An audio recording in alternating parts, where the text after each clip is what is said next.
Hey boys and girls, we're off on another adventure today, so get your best wearing shoes, ones that feel comfortable, and your traveling shoes.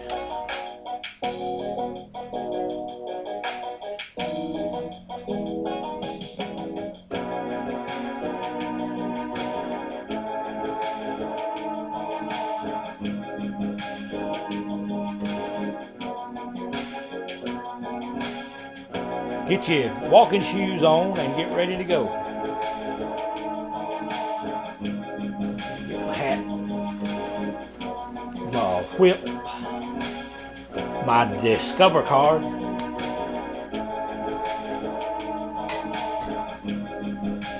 and I guess we better take the keys unless we're planning on walking. Well, hello, and here we go on another Alabama adventure tonight. It's, I believe, August the 4th, it's on Friday night, and I've been listening to some Carpenters music. I'm sure most of you remember the Carpenters back in the 70s, I believe is when they were so popular, and anyway, I always liked their music. I remember the first time I ever saw Karen Carpenter, I thought she was one of the most beautiful women I'd ever seen, and which she was a very, very pretty woman. But anyway, we lost her much too soon. Very sad whenever she passed away, whenever she became ill and passed away. But anyway, let's get on to what we're going to be talking about tonight on Alabama Adventures. We're going to get back to talking about Bigfoot. We hadn't talked about him in a pretty good little while, and I've got a few little things I want to tell you about him. And anyway, what we're going to do, there was a place down in Tallapoosa County, just above Daviston, where I have mentioned in some previous videos, I did the most in-depth UFO investigation of my entire career doing paranormal investigations. It was a very well documented, very, very deeply investigated case. And I do want to do a video on that pretty soon. I have some pictures that I have painted of that particular encounter. I have some drawings, and I'm going to try to get them all on the video just as soon as I possibly can. Anyway, what we're going to do tonight, we're going to go down there to where this UFO abduction took place, is what it was. I have also had some Bigfoot sightings down in that area. A lot of paranormal stuff has gone on in this particular area of Tallapoosa County. But I had gone to the grocery store one day this week. I was feeling pretty good, and I decided I would swing back down that little road where the UFO encounter happened and see how it looked, because I am wanting to get on that video as soon as possible. And whenever I did, I discovered that they were logging down in there, and I mean, when this crew here said that they clear cut, they didn't leave a toothpick out there on the ground. As you'll see in a few minutes, they got everything, which if you're going to go in there and clear cut it, that's the way to do. Get it all while you're doing it, rather than the way that a lot of logging companies do. They leave half of it out there on the ground, and it just lays there and rots. And that's just a big waste to take all the way around. But anyway, we're going to go down there. I'm going to show you that place. I'm going to give you one of my tips on how you might see a Bigfoot.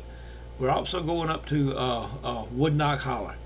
Wood Knock Holler is not like it used to be. I'm going to show you how to get there. Tell you, that's something that I thought I would never do, is disclose the location of Wood Knock Holler. I've had so many people, not only members, but other people as well, that have gotten pretty mad with me because I wouldn't tell them where Wood Knock Holler was. The reason I did not tell, and never planned to tell, was because I have received so many Bigfoot reports from this particular area, and the people who have contacted me didn't know that they were in Wood Knock Holler. They were just saying, I saw a Bigfoot here, or I heard this or that, or whatever happened. But I have probably had 40 to 50 at least reports of Bigfoot sightings in this particular area. I had a sighting up there myself. That's where I actually got the video of the white Bigfoot, if you remember that, back in 2015. And we use it on some of the openings sometime, and or sometimes on some of the closings of the video. But anyway, I'm going to carry you up there, show you where that is. If you want to go, you can go up there. You might see a Bigfoot after I tell you one of my little ways that I have spotted Bigfoot a time or two. Anyway, let's go down to northern part of Tallapoosa, and Chambers County is where this first UFO sighting took place. I believe it crossed the county line down there. It's in the upper part of Tallapoosa and the upper part of Chambers County. Chambers and Tallapoosa are side by side, and I believe the county line runs right through there somewhere. But anyway, let's go down there and I'll show you what's going on. And so now, from the tail end of the Appalachian mountain chain in the heart of the South, this is Alabama Adventures.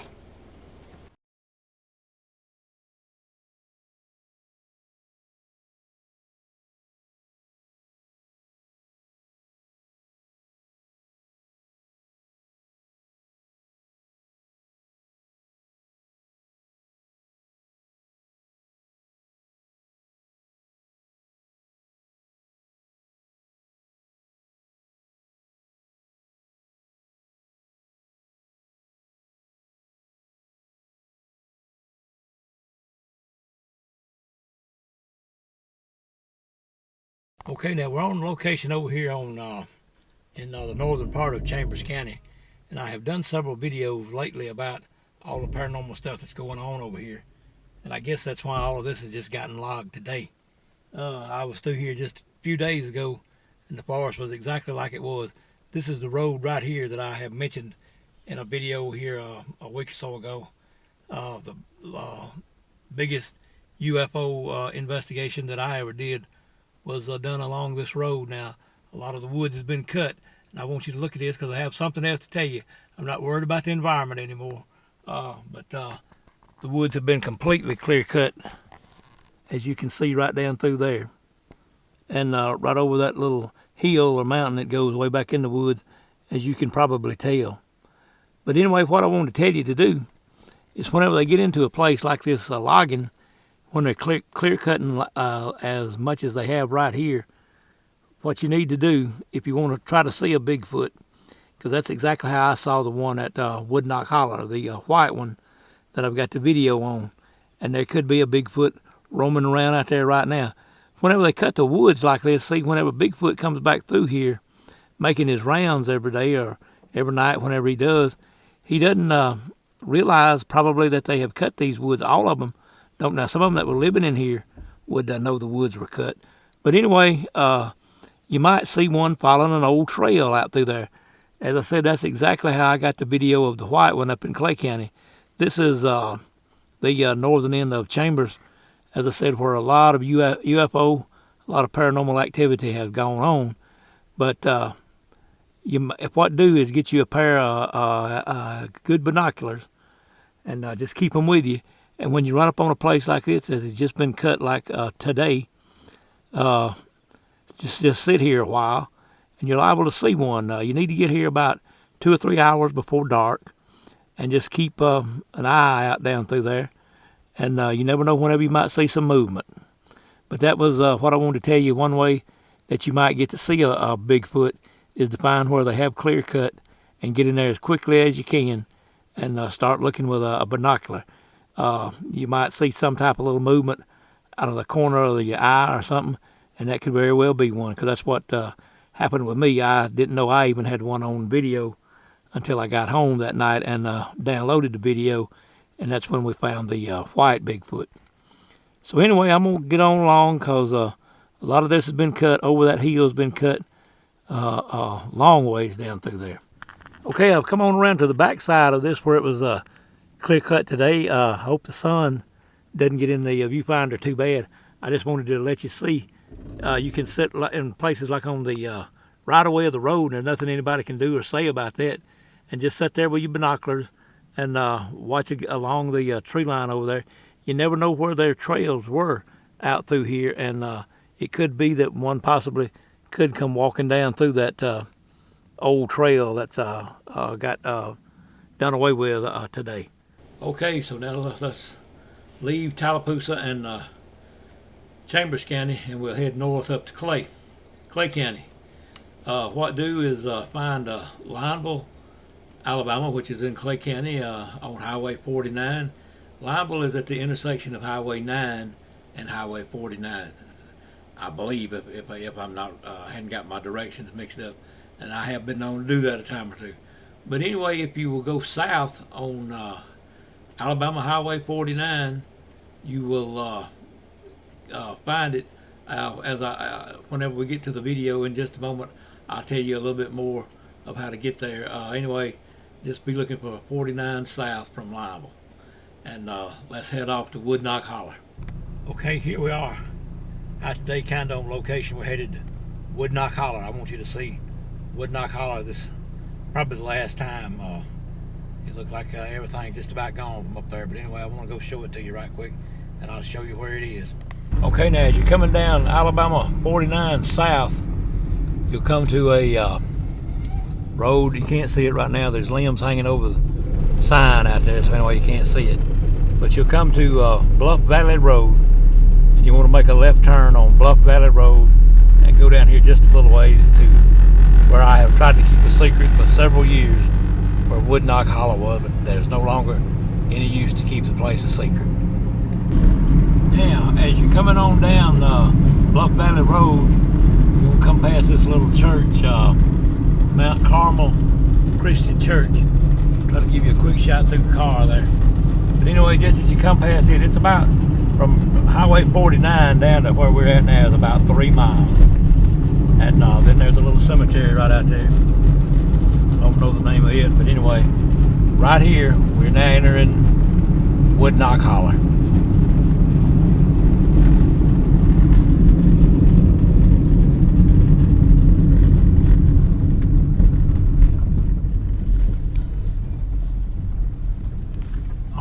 Dorothy may have to do some editing on the video here, but I want you to see Wood Knock Holler, what's left of it. And anyway, as I was saying earlier in the video, here comes somebody. Let me let them get by.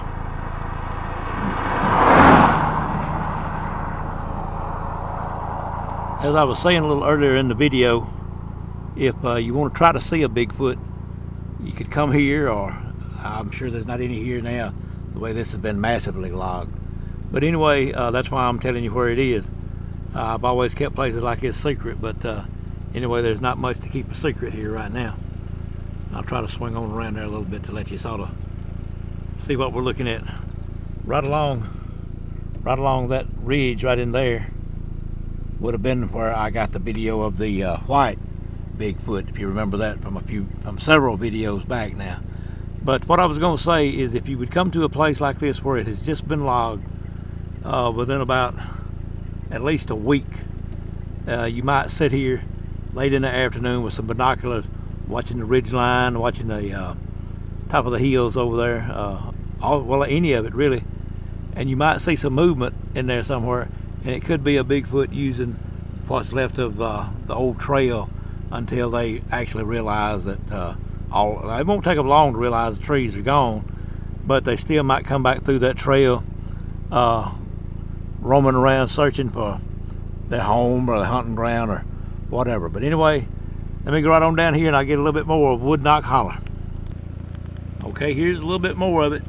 Just don't want to let you see what Wood Knock Holler looks like now, about 3 years after I found that there was Bigfoot in this particular area.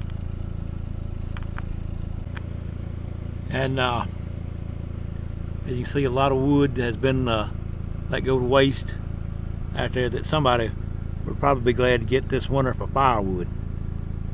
But anyway, as you can see on that far ridge over there, it's been completely clear cut, and anywhere down through here would be a good place to sit to look for Bigfoot, especially from about this time, about 3:30, 4 o'clock on until dark.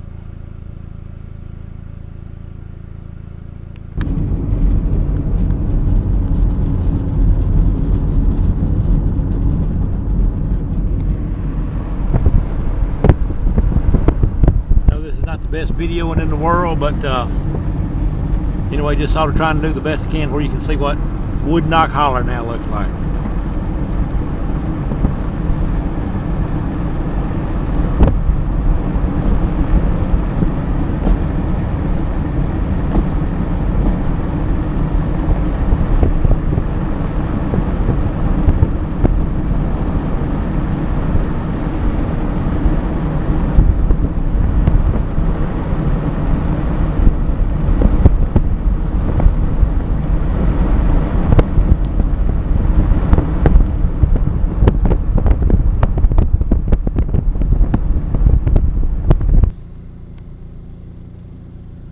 Alrighty, I'm gonna do a little videoing from just inside the car because I'm really not able to get out and walk around. But it says, "Welcome to Bluff Springs, Alabama." That's where we're at.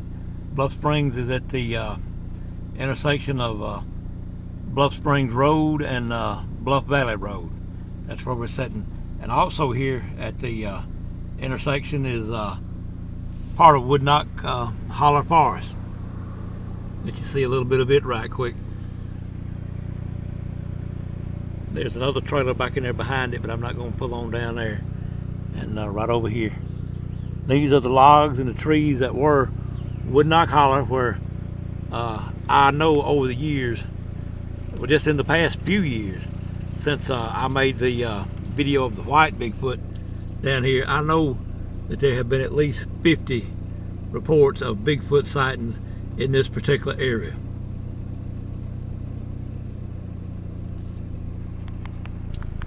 Here's a signpost that identifies Bluff Springs Road and Bluff Valley Road, so you sort of have an idea of where this is. All right, now I have told you how to go out and maybe you'll see a Bigfoot. And I want to tell you a little sidetrack story about my grandfather, Smith. I called him Pawpaw back whenever I was young and everything. But anyway, I want to show you a picture of him right now. Here he is sitting in front of his house with, I believe, his oldest son and his youngest daughter.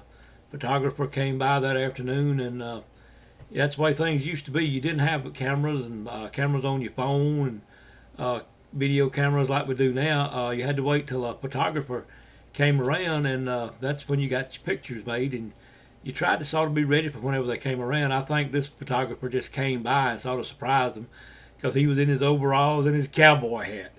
I guess that's where I got to liking to wear a cowboy hat. I never did see him wear a cowboy hat. He always wore a hat like Indiana Jones, or it was more like Amos McCoy. If you have seen the reruns of the real McCoys on probably first one channel and another, if you hadn't, you need to watch that. It's a pretty funny comedy show back from, I believe, the 50s or early 60s.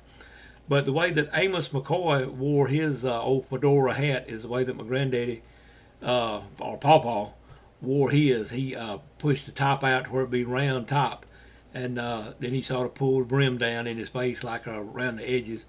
But anyway, this is him, and I want to tell you about, the reason I'm telling you about him is he saw a Bigfoot back whenever he was young.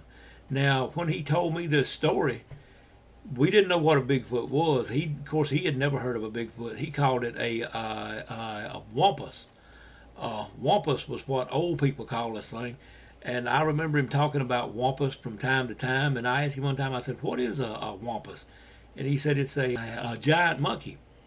He said it's got hair all over it, and it looks sort of like a monkey. And it can run real fast, and it will get after people, and it will chase livestock and that type of stuff. And I'm going to tell you a story now about what he said that the Wampus did to him one afternoon. But before I tell you about the Wampus, I'm going to get a little sidetracked, because some of you like my old sidetrack stories, and I know some of you don't, thinking, "Oh God, here we go with another long tale about something." This is about a Christmas. We used to always go up there on a Christmas Day or Christmas Sunday. I can't remember exactly which one it was, but they always had church. This is one of them nights. I guess I better just take a pause and get my tongue out from around my IT so I can see what I'm saying. Okay, I'm going to try it again now, see what kind of a mess I can make out of this story this afternoon. But anyway, we always went up to Woodland, we called it. Anyway, it's actually a community up there called Providence. But we always went up there to my grandparents' house, usually on Sunday. Well, always on a Sunday.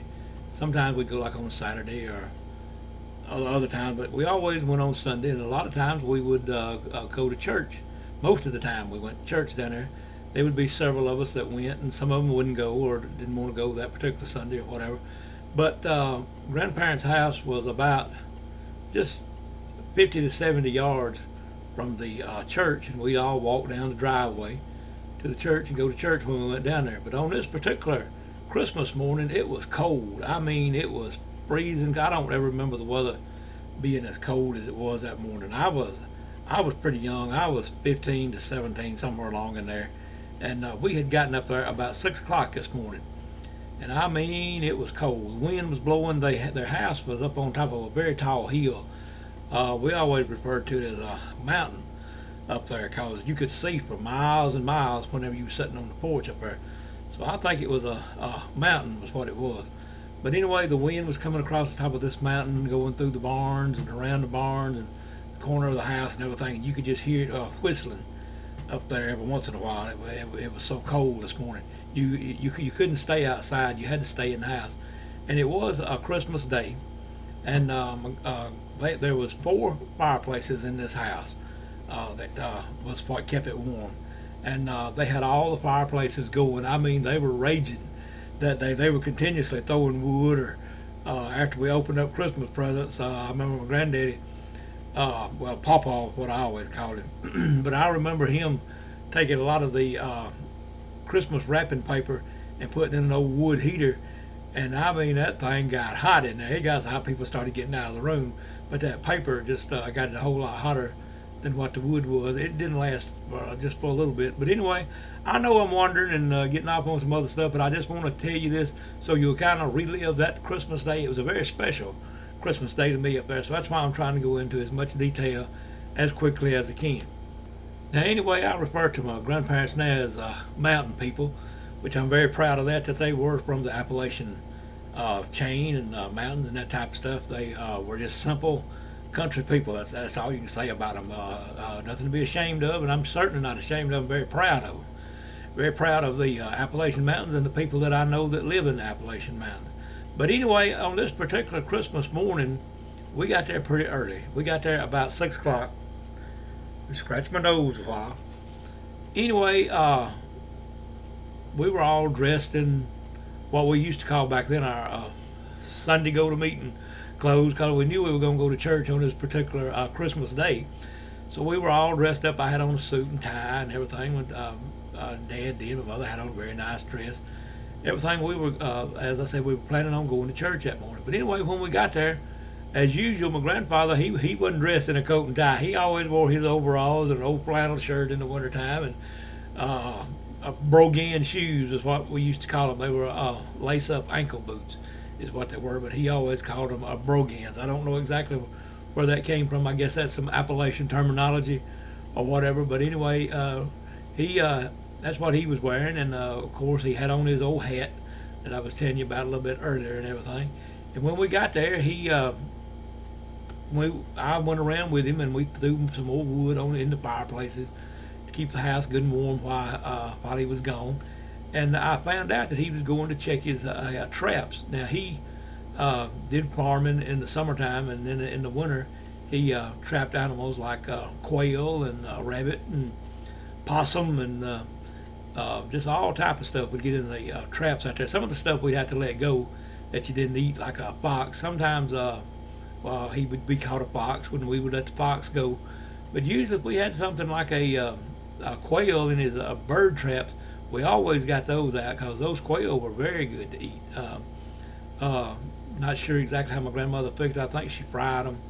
They were very good back then. But anyway, the would-be nap had some. But anyway, that's what he was getting ready to do, was to go out and make his round, which went down through the woods a long ways. He crossed a little county road, paved road up there. He went down in the woods on the other side, and of course it was land that he owned and everything. And he just had a large round that he had to make every morning to go check traps. He always said that was the thing about trapping. You had to check your traps every day, whether you wanted to or not, because you couldn't leave the animals in there all day long trapped. And so he asked me, he said, do you want to go with me this morning to make a round to the traps?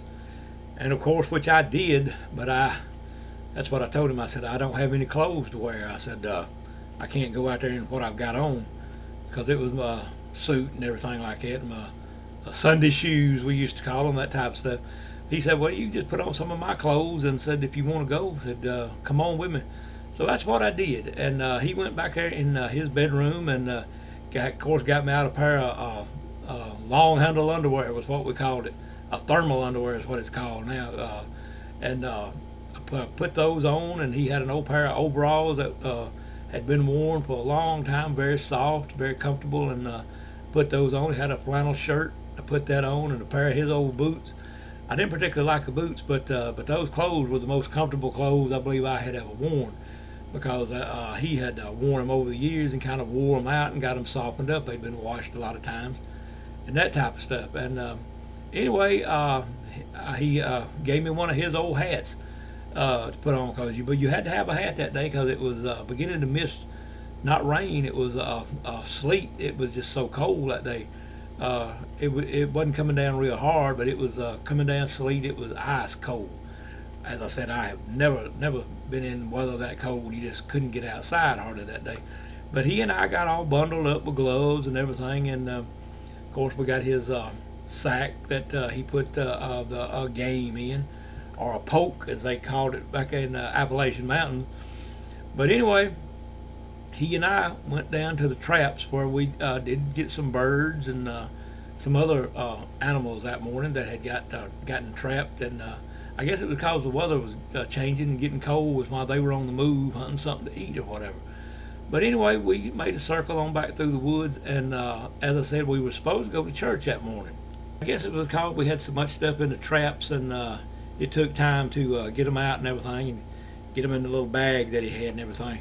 We didn't get home till about church had been started for maybe 5, 6, 7 minutes, and that's what I told him. I said, I'm not going in church looking like this. It looked like I'd been out plowing or working in the field all day. And he said, don't worry about it. He said, if you want to go to church, we'll just swing on by there, because when we came out of the woods, we were just right the other side of the church. We had to walk up the paved road to the house, so we were going to have to walk right by it anyway. So that's what he and I did that day. We actually went in church on Christmas Day, or Christmas Sunday, whenever it was. And this is the way we were both dressed, like we'd been out plowing and working in the field all day.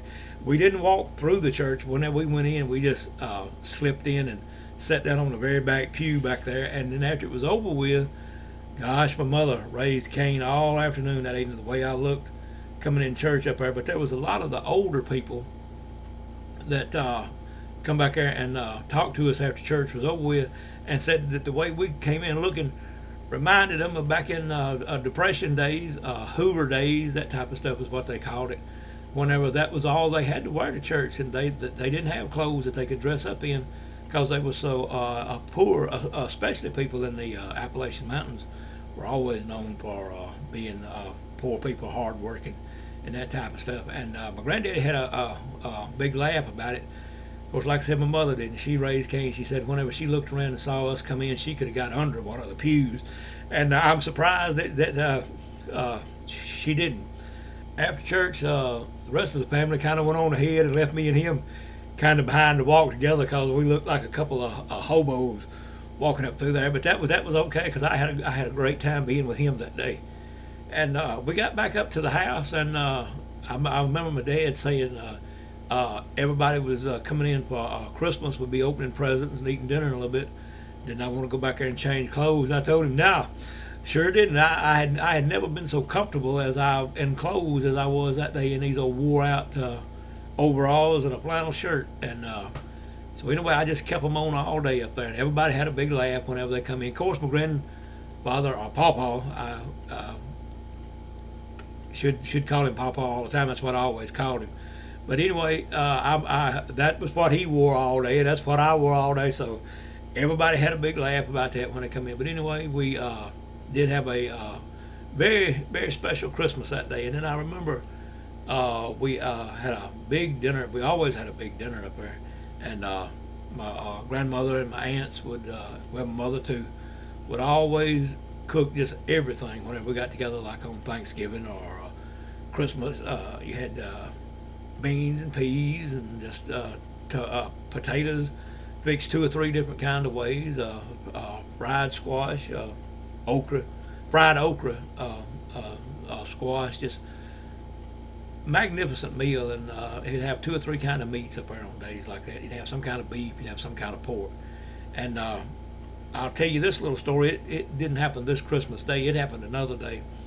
My grandfather, whenever he caught a possum in the trap. Now, I know that sounds like the Beverly Hillbillies or something like that, but he had a little cage that whenever he caught a possum, he brought him back home and put him in the cage for 2 weeks.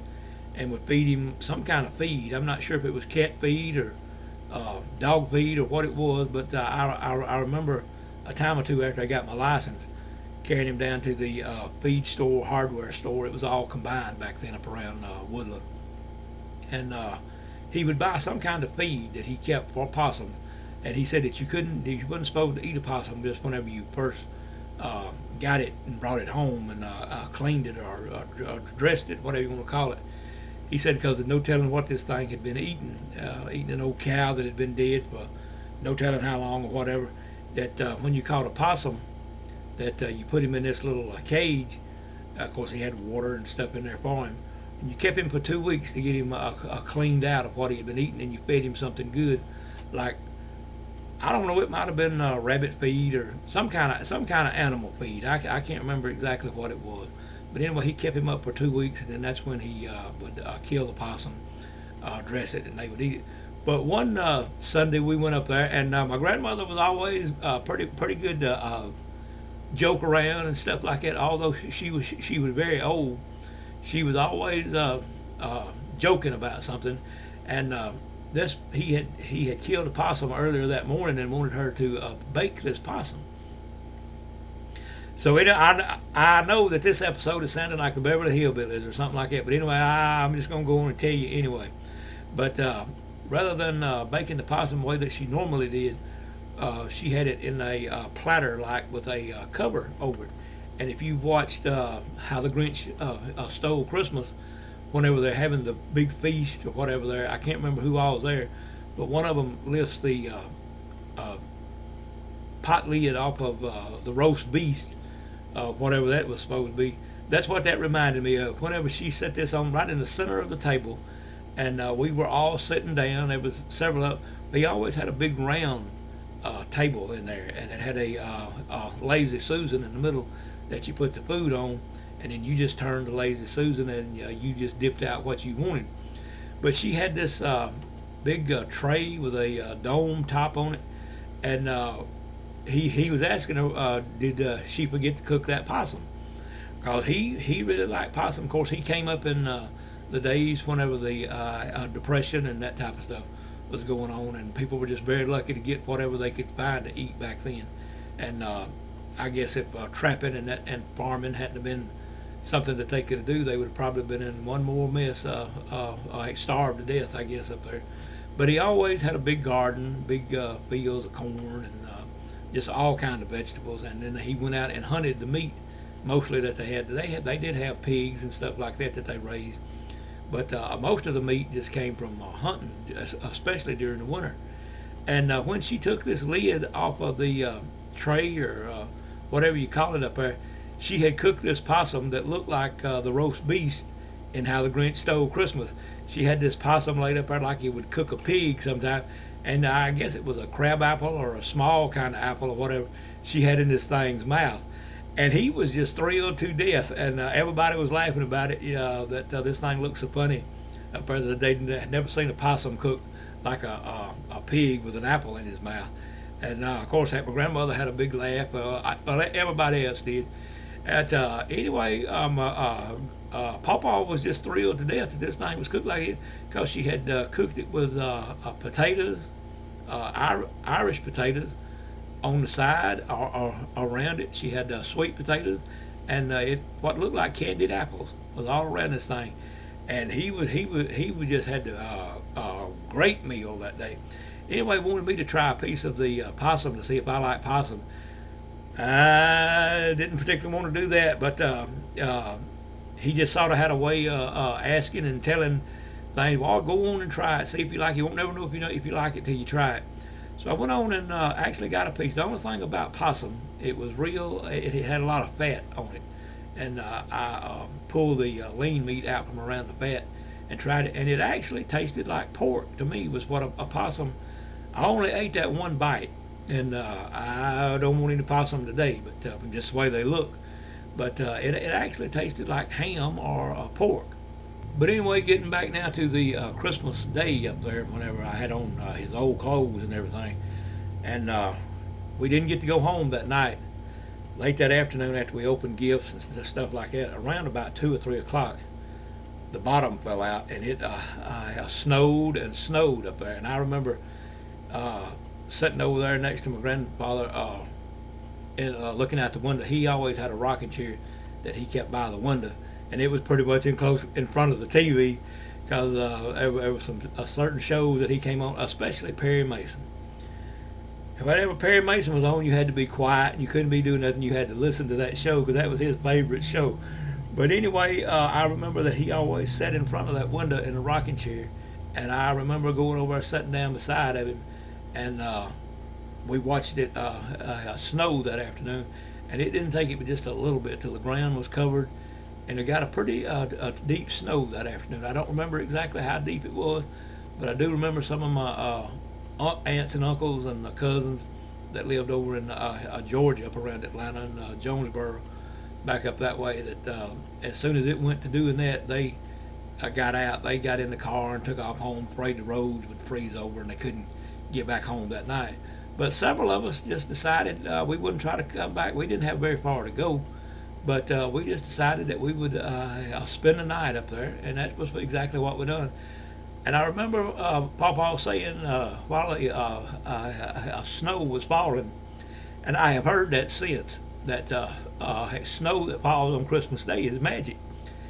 I didn't ask him what was magic about it or anything. I didn't even think about it back then, but I remember him saying that 2 or 3 times, that snow that fell on Christmas Day was magic snow. So anyway, I remember that night we got the fireplaces going real good before we all went to bed. We went to bed kind of early, I guess around 9 or 10 that night or so. I don't know if we had to watch Perry Mason. I don't remember. But anyway, we went on to bed that night, and I remember sleeping in my long johns. Was the first time that I had ever done that. But anyway, that was an experience that I will never forget. And just proud that my grandparents were the type of people they were, and that I did get to experience something like this. It was just something altogether new, altogether different. Anyway, we got up the next morning, and of course my mother and my grandmother and some of my aunts were there, some of my uncles, that decided not to try to go home. They were just going to spend the night since the ground was covered with ice, and then it came a snow on top of it. You just really couldn't get down the road for a while. It took it did warm up the next day some, and the roads began to thaw out, so we all got to come on home. And whenever I started home, that's what I told Papa. I said, I'm gonna go back there and just leave these clothes, go back on your bed. That's where I was gonna change clothes. And he said if I wanted those clothes, to just take them with me. And that was the best Christmas present that I got. Was that was the best present that I got that particular Christmas, was all of those old clothes. And that sort of got me shopping at places like Goodwill and places like that. I guess that's why I wear what I do now. But anyway, I did go the next week or so. I can't remember exactly when. And that's when you had to go to the hardware and feed store. As I said, that those places were combined pretty much back then, especially out in the country. And I do remember going there and buying him another pair of overalls because I had the size that he wore. And I bought him another old flannel shirt. Anyway, I don't think I got him any long johns because I don't think they had them for sale in there. But I did replace his overalls and flannel shirt. But that was one of the best Christmases that I can remember. And now let me get back to what I was going to tell you about when he saw a wampus one afternoon. But now, before we move on to that, there was one little thing that I left out, and I know you're thinking, just get to the story. But anyway, I am. But I did want to tell you about this. The next morning after Christmas, whenever we all began to get up, it was about 4:30 or 5 in the morning, and you could hear my grandmother and some of my aunts and mother, I guess. So all of them were in the kitchen getting breakfast ready, and went to smelling this coffee. And that brought you out of bed, just the smell of that coffee every morning, and I'm sure that it still does now. But this was just some real good tasting coffee back then. They had a well that had the best water that came out of that well that I have ever drank. It actually had a water taste. Most of the water you buy now is just flat. It hadn't got a taste to it. But this actually had, and I remember my grandfather telling what kind of mineral was in that water, but I can't remember what kind of mineral he said it was. but it just gave it a real good taste. The coffee and the tea that was made out of this had just a different taste, just a better taste than any that you can get now. Even you could just drink the water by itself and had a real good taste to it. But anyway, the next morning I was in my long johns and getting to smell this coffee, and I got on up, and then I heard my pawpaw. He was moving around the house, getting the fires going back in the fireplace. Most of the fires were still in there. He had gotten up and down through the night to sort of keep it warm and keep a log thrown on the fire. But anyway, I got up and helped him in my long johns, and we got the fires going back. And anyway, I went in there and put on my overalls and my old flannel shirt and everything, shoes, and we went to the table in there to eat breakfast. And it was just a breakfast that I have always remembered. It was one of the best breakfasts I ever had, I guess. I know I'm saying that a lot, but it was just a special time up there. Maybe that's what the magic was from the snow. It was just such a special, memorable time up there. I remember going in the kitchen and sitting down at the table, and of course he did too. And me and him were sitting there talking, and Dad was there, and some of them was over there making up dough for biscuits, and those were big biscuits. Whenever they got through with them, just as fluffy as they could be, and had a great taste. That we had ham. I guess it was country ham. They fried bacon, sausage patties, scrambled I don't know how many eggs, and made a big bowl of grits, and it was just one more good breakfast. And of course we had the homemade jelly. I believe it was a plum jelly, and it just tasted real good.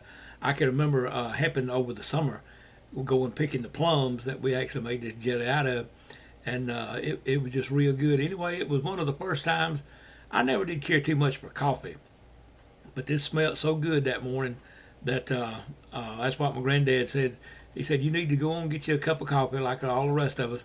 I was just going to drink milk and orange juice, but anyway, I made and what I found out, what makes coffee taste so good, especially homemade coffee, is to drink it out of a real china cup. And that's what he said, and that's what some of the rest of them up there said coffee just had a different taste when you drink it out of real china. And that's what we did that morning, and I certainly wish in the morning I could get a breakfast like that again. But now I get on to this story that I keep putting off. Now up there on my granddaddy's farm, it was some large fields around it. That's where they raised their garden and the other stuff like the livestock, corn and stuff like that. That was where they raised it. But in the fall, whenever they plowed everything up, and after it came a good rain, or if it came a good rain during the summer when it was plowed up good, I would like to get out there and hunt arrowheads. He would always tell me don't get too close down to the wood line or where the wood started, to stay out there in the field where he could see me. Sometimes he would sit on the porch and watch me, and I don't remember him. He had done gotten pretty old. I don't remember him going down there walking around with me, except a time or two. He would walk a little bit, and then he'd come back to the house. But he always said, don't get down there close to the woods. Wampus is liable to come out and I'll grab you. And he said, when one of them got you, then they would take you down through the woods and you would never be found.